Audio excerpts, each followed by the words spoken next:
In a controversial move, Immigration and Customs Enforcement, or ICE, announced today that the Department of Homeland Security has started releasing illegal immigrants from jails across the country. According to the New York Times, immigrant advocates have reported detainees were freed in states like Georgia, Florida, and also Alabama. The move is said to be in response to mandatory budget cuts.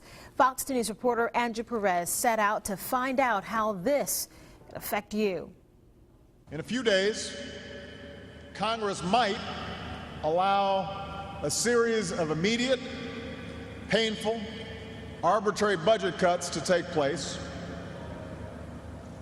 known in Washington as the sequester. Now, that's a pretty bad name, sequester, but the effects are even worse than the name. Some pretty ominous words there spoken by President Obama today at a Virginia shipyard. The president putting pressure on Congress, talking about some dire consequences as forced budget cuts near. In anticipation of those cuts, immigration officials announced today they've begun releasing illegal immigrants from jails across the country, a cost-saving measure, they say.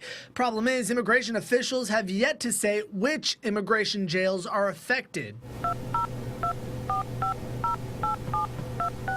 We called and spoke to authorities over at ICE headquarters in Washington. When asked about how many suspects have been released and which jails are affected, the spokesperson hung up, not wanting to go on record. Instead, we got this statement, which reads in part, quote, "Over the last week, ICE has reviewed several hundred cases and placed these individuals on methods of supervision less costly than detention. All of these individuals remain in removal proceedings," end quote.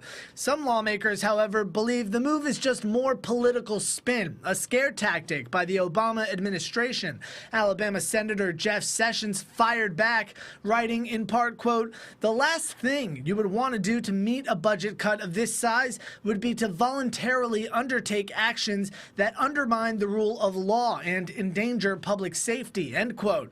President Obama says he'd rather see specific cuts and higher taxes on the wealthy instead of cutting across the board. For now, reporting in Mobile, I'm Andrew Perez, Fox 10 News.